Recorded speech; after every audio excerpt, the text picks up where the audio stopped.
अब बच्चों हमें यहाँ से पढ़ना है। कभी कभी जैसे ही मैं किसी सभा में पहुँचता था, मेरे स्वागत में अनेक कंठों का स्वर गूंज उठता था, भारत माता की जय। मैं उनसे अचानक प्रश्न कर देता कि इस पुकार से उनका क्या आशय है। मेरा प्रश्न उन्हें मनोरंजक लगता और चकित करता। उनकी ठीक ठीक समझ में नहीं आता कि वे मुझे क्या जवाब दें, और तब वे एक दूसरे की ओर और फिर मेरी ओर ताकने लगते। मैं बार बार सवाल करता जाता। आखिर एक हट्टा कट्टा जाट, जिसका न जाने कितनी पीढ़ियों से मिट्टी से अटूट नाता है, जवाब में कहता कि यह भारत माता हमारी धरती है, भारत की प्यारी मिट्टी।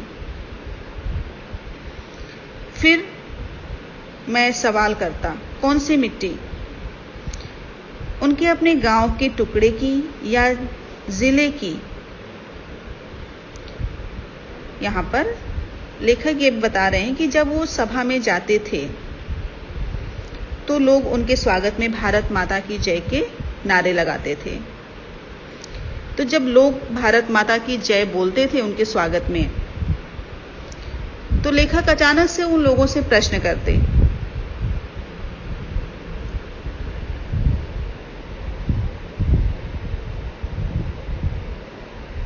और जब लेखक उनसे प्रश्न करते कि भारत माता की जय से उनका क्या मतलब है, उनका क्या आशय है इससे, तो ये बात लोगों को ठीक से समझ में नहीं आती थी। वो आश्चर्यचकित हो जाते थे और एक दूसरे की ओर देखने लगते थे। तभी एक व्यक्ति जो हट्टा कट्टा जाट है, उसने जवाब दिया कि भारत माता से हमारा आशय क्या है? भारत माता हमारी धरती है। लेखक फिर उनसे सवाल करते हैं कि कौन सी मिट्टी?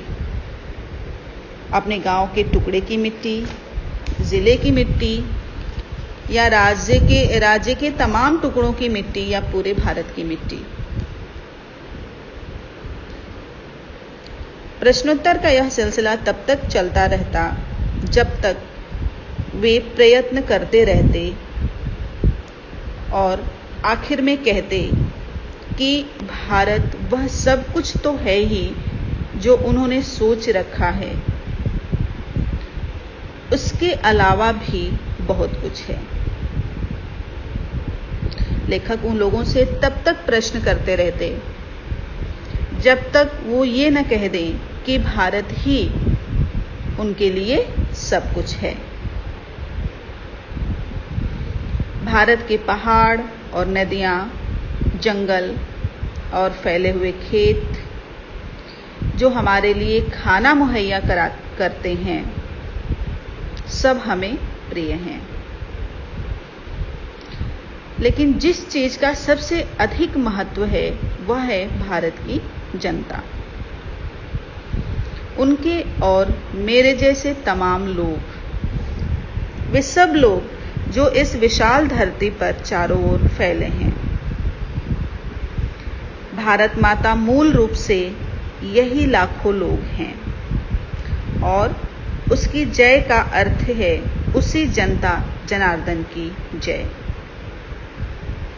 मैंने उनसे कहा कि तुम भारत माता के हिस्से हो, एक तरह से तुम खुद ही भारत माता हो। जैसे जैसे यह विचार धीरे धीरे उनके दिमाग में बैठता जाता, उनकी आंखें चमकने लगती, मानो उन्होंने कोई महान खोज कर ली हो। लेखक जब भी किसी सभा में जाते, लोग उनका स्वागत के लिए नारे लगाते थे, भारत माता की जय। बदले में लेखक उन लोगों से प्रश्न करते थे कि भारत माता की जय का क्या मतलब है? भारत माता की जय का मतलब क्या है? भारत का मतलब है एक थोड़े से उस हिस्से की मिट्टी जहां आप रहते हैं, और इस तरीके से प्रश्न करके लेखक अंत में उनको समझाते हैं कि भारत माता का मतलब है भारत में रहने वाले वो तमाम लोग, जनता, और उन जनता की जय, उन लोगों की जय होना ही भारत माता की जय का मतलब है। और लोगों को जब ये बात पता चलती है तो उनकी आंखों में एक अलग सी चमक, एक अलग सी खुशी उनके चेहरे पर आ जाती है, जैसे उन्होंने कोई बहुत बड़ी खोज कर ली हो। अब इसके बाद हम पढ़ेंगे भारत की विविधता और एकता। भारत की विविधता अद्भुत है, प्रकट है। वह सतह पर दिखाई पड़ती है और कोई भी उसे देख सकता है। इसका ताल्लुक शारीरिक रूप से भी है और मानसिक आदतों और विशेषताओं से भी। बाहर से देखने पर उत्तर पश्चिमी इलाके के पठान और सुदूर दक्षिण के वासी तमिल में बहुत कम समानता है। उनकी नस्लें भिन्न हैं, हालांकि उनके भीतर कुछ समान सूत्र हो सकते हैं। वे चेहरे और शरीर गठन में, खाने और पहनावे में और भाषा में एक दूसरे से भिन्न होते हैं। उत्तर पश्चिमी सीमांत प्रदेश में मध्य एशिया की गमक तो है ही। वहाँ के बहुत से रीति रिवाज, जैसे कश्मीर के भी, हिमालय के उस पार के देशों की याद दिलाते हैं। बच्चों, यहाँ पर लेखक हमको समझाते हैं कि हमारा जो देश है, इसकी प्रमुख विशेषता क्या है? विविधता में एकता। भारत की जो विविधता है,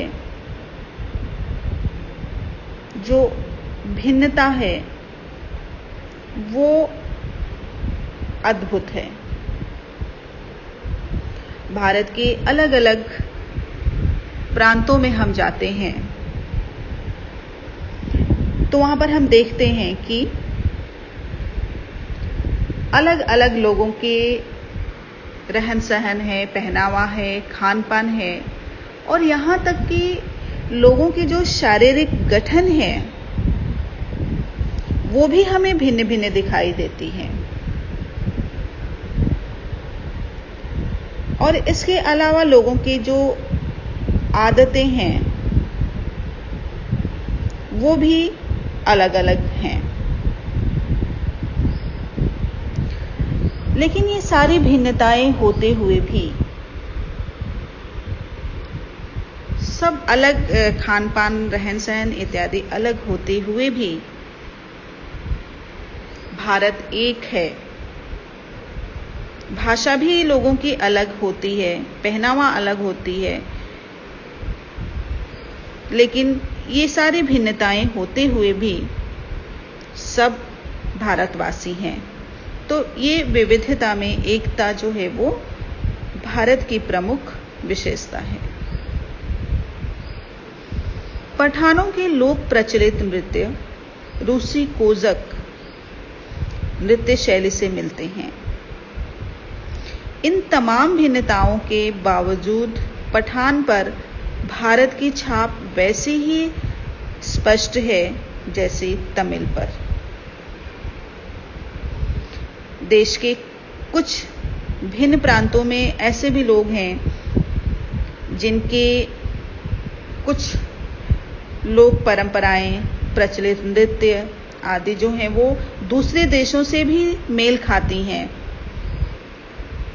किंतु ये सब भिन्नताएं होते हुए भी उन पर भारतीयता की ही छाप है, वे भारतीय ही हैं। इसमें कोई अचरज नहीं है, कोई अचरज यानी आश्चर्य, क्योंकि सीमा के ये प्रदेश और साथ ही अफगानिस्तान भी भारत के साथ हजारों वर्षों से जुड़े रहे हैं। भारत के कुछ ऐसे प्रांत हैं जो अन्य देशों से भी जुड़े हैं और उन प्रांतों के लोगों में उन देशों की भी कुछ संस्कृति और परंपराएं हैं। लेकिन ये सब कुछ होते हुए भी, ये सारी भिन्नताएं होते हुए भी वे लोग खुद को भारतीय मानते हैं, वे भारतवासी ही हैं। तो ये भारत की जो विविधता है वो अद्भुत है। ये पुराने तुर्क और दूसरी जातियां जो अफगानिस्तान और मध्य एशिया में बसी थीं,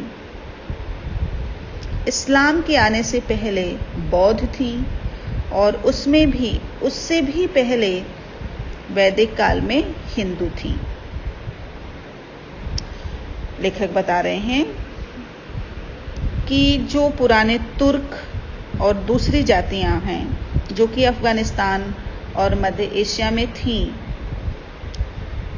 वो पहले बौद्ध थी, इस्लाम के आने से पहले बौद्ध थी और उससे भी पहले प्राचीन काल में यानी कि वैदिक काल में ये लोग भी हिंदू थे। सीमांत क्षेत्र प्राचीन भारतीय संस्कृति के प्रमुख केंद्रों में से था। अब भी स्मारकों और मठों के ढेरों ध्वस्त अवशेष उसमें बिखरे हैं। विशेष रूप से तक्षशिला के महान विश्वविद्यालय के जो 2000 वर्ष पहले अपनी प्रसिद्धि की चरम सीमा पर था। धर्म परिवर्तन से अंतर जरूर आया, पर उन क्षेत्रों के लोगों ने जो मानसिकता विकसित कर ली थी वह पूरी तरह नहीं बदल सकी। जो पहले ये जो लोग थे उनमें जो भारतीयता की जो भावना थी वो बाद में धर्म परिवर्तन से थोड़ा बहुत अंतर तो आया, लेकिन ये उनकी मानसिकता पूरी तरह से बदली नहीं और वो अपने आप को भारतीय ही मानते थे। तो ये एक भारत की बहुत बड़ी विशेषता है कि विविधता होते हुए भी, बहुत सारे भिन्नताएं होते हुए भी सभी अपने आप को भारतीय ही मानते हैं और एक विविधता में एकता जो है वो भारत की प्रमुख विशेषता है। तो बच्चों, इसके आगे का जो हिस्सा है वो फिर हम अगले सेशन में पढ़ेंगे। इससे हम आपको कुछ क्वेश्चन भेज देंगे PDF के माध्यम से, जो आप कॉपी में कर लीजिएगा। धन्यवाद।